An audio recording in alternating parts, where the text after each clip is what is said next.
नमस्कार, आपका बहुत बहुत स्वागत है हमारे चैनल द फार्मा कोर्स 2.0 पे। तो आज की वीडियो में हम बात करने वाले हैं कम्युनिटी फार्मेसी एंड मैनेजमेंट का चैप्टर नंबर 6 जो कि है मेडिकेशन अधेरेंस। तो मेडिकेशन अधेरेंस मतलब क्या होता है? मेडिकेशन से अधेर रहना, मतलब जो भी मेडिकेशन पेशेंट को प्रिस्क्राइब की गई है उसका अगर वो पूरा डोज लेता है, कंटिन्यूअसली अगर मेडिसिन लेते हैं वो, तो उसको हम बोलते हैं मेडिकेशन अधेरेंस। तो इस चैप्टर में हमें कौन कौन से टॉपिक कवर करने हैं वो हम सबसे पहले सिलेबस में देख लेते हैं। तो हमारा चैप्टर नंबर 6 है जो कि है मेडिकेशन अधेरेंस। इस चैप्टर में हमें सबसे पहले मेडिकेशन अधेरेंस की डेफिनेशन देखनी है। देन नेक्स्ट हम देखेंगे फैक्टर्स इन्फ्लुएंसिंग नॉन अधेरेंस। तो नॉन अधेरेंस को इन्फ्लुएंस करने वाले, बढ़ाने वाले फैक्टर्स कौन कौन से हैं। मतलब कुछ पेशेंट होते हैं वो कुछ दिन मेडिसिन लेते हैं और उसके बाद बंद कर देते हैं, डोज कंप्लीट नहीं करते। तो इसको इन्फ्लुएंस करने वाले कौन कौन से फैक्टर्स होते हैं, इस चीज़ को इन्फ्लुएंस करने वाले फैक्टर्स के बारे में देखेंगे। देन नेक्स्ट हम देखेंगे strategies to overcome non adherence. तो ये जो नॉन एडहेरेंस है इसको हम कम कैसे कर सकते हैं, उन स्ट्रैटेजीज के बारे में भी हम इस चैप्टर में देखेंगे। तो बहुत ही छोटा सा चैप्टर है, तो आइए स्टार्ट करते हैं चैप्टर नंबर 6 मेडिकेशन अधेरेंस। तो मेडिकेशन अधेरेंस में सबसे पहले डेफिनेशन देखेंगे।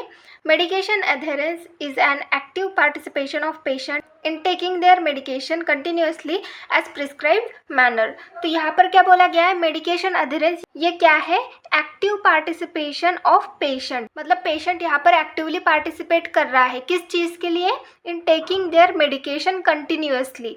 तो उनकी जो मेडिकेशन, उनको जो प्रिस्क्राइब की गई है मेडिकेशन, और जिस तरीके से प्रिस्क्राइब की गई है सेम उसी तरीके से उसी टाइम पे अगर वो कंटिन्यूअसली मेडिकेशन ले रहे हैं तो उस कंडीशन को हम बोलते हैं मेडिकेशन अधेरेंस। तो ये डेफिनेशन हो गई मेडिकेशन अधेरेंस की।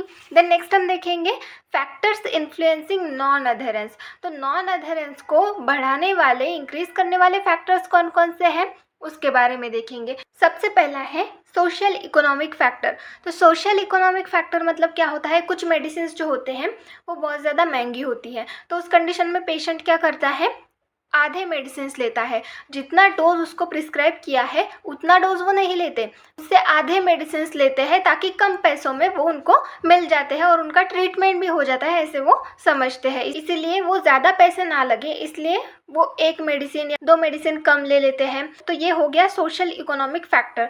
देन नेक्स्ट है हेल्थ केयर रिलेटेड फैक्टर। अब हेल्थ केयर रिलेटेड फैक्टर मतलब क्या होता है? जैसे कोई पेशेंट है तो वो हॉस्पिटल में एडमिट है, या फिर हॉस्पिटल में एडमिट नहीं है, वो ट्रीटमेंट ले रहा है, उसकी कंडीशन, उसे कोई प्रॉब्लम है तो वो ट्रीटमेंट ले रहा है। तो उस कंडीशन में जो डॉक्टर है उसने पहले दूसरे मेडिसिन प्रिस्क्राइब किए थे, फिर वो बंद करके कोई और मेडिसिन प्रिस्क्राइब कर रहा है, तो मल्टीपल ड्रग्स, वहाँ पर मल्टीपल ड्रग थेरेपी उनको दी जा रही है। तो उस कंडीशन में जो है पेशेंट जो है वो उतना सपोर्ट नहीं करता उस कंडीशन में। तो ये एक फैक्टर हो गया। देन नेक्स्ट है थेरेपी रिलेटेड। थेरेपी रिलेटेड में जैसे कि ड्यूरेशन आ गया, जैसे बहुत लंबी थेरेपी है, जो भी कंडीशन है पेशेंट की उसको ट्रीट करने के लिए बहुत ज़्यादा दिन लग रहे हैं, बहुत ज़्यादा लंबी थेरेपी हो गई, उस कंडीशन में वो मेडिकेशन लेना बंद कर सकते हैं। या फिर एक दिन में 2-3 बार उनको लेना है, तो उस कंडीशन में जो है वो थेरेपी रिलेटेड फैक्टर्स होते हैं, इनकी वजह से फिर पेशेंट जो है वो मेडिकेशन बंद कर सकते हैं, उनका डोज लेना बंद कर सकते हैं। देन नेक्स्ट है पेशेंट रिलेटेड। तो पेशेंट रिलेटेड कैसे रह सकते हैं फैक्टर? तो पेशेंट रिलेटेड मतलब जैसे कोई पेशेंट है जो कि डिसेबल है, हैंडीकैप है, उनको मेडिसिन देनी पड़ती है, वो खुद नहीं ले सकते, तो उस कंडीशन में क्या होता है, कोई पर्सन होता है वो कभी भूल सकता है, या फिर विजुअल इम्पेयरमेंट हो गई, उनका प्रॉपरली दिखता नहीं, तो उसकी वजह से वो नाम नहीं पढ़ पाते, उनको समझ में नहीं आता कौन सी मेडिसिन लेनी है, तो वो फिर नहीं लेते। तो ये सारी कंडीशंस होती है पेशेंट रिलेटेड। देन नेक्स्ट है मेडिकल कंडीशन रिलेटेड। तो उनकी मेडिकल कंडीशन जो है वो बहुत ज़्यादा खराब है और जो भी ट्रीटमेंट थेरेपी है वो भी बहुत ज़्यादा कॉम्प्लेक्स है, तो उस कंडीशन में वो प्रॉपर ट्रीटमेंट नहीं ले पाते। अगर थेरेपी चल भी रही है, मेडिकेशन थेरेपी चल भी रही है, पर उनको कुछ सिम्टम्स कम नहीं लगते या फिर उनको ठीक नहीं लगता, तो उस कंडीशन में वो मेडिसिन नहीं लेते प्रॉपरली। तो ये सारे फैक्टर्स होते हैं जो कि नॉन एडहेरेंस को इन्फ्लुएंस करते हैं। नेक्स्ट हम देखेंगे कि इन फैक्टर्स को हम कम कैसे कर सकते हैं, ऐसे स्ट्रैटेजीज़ के बारे में हम यहाँ पर देखेंगे। तो strategies to overcome non adherence. तो नॉन अधेरेंस को ओवरकम करने के लिए कौन कौन सी स्ट्रैटेजीज़ हम यूज़ कर सकते हैं? सबसे पहला है understand patients medication taking behaviour.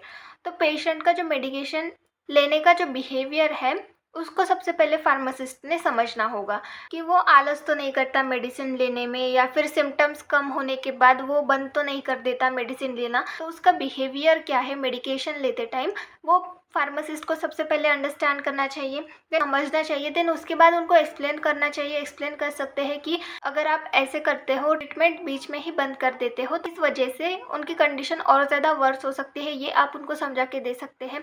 Then next है टॉक अबाउट साइड इफ़ेक्ट्स। अगर कोई मेडिसिन है जिनके साइड इफ़ेक्ट्स दिख सकते हैं, तो पेशेंट वो मेडिसिन ले रहा है और उसको उन मेडिसिन की वजह से साइड इफ़ेक्ट्स दिख रहे हैं, तो उस कंडीशन में क्या करेगा पेशेंट, वो मेडिसिन लेना बंद कर देगा। जो भी साइड इफ़ेक्ट्स है वो दिखने के कारण वो मेडिसिन लेना बंद कर सकते हैं।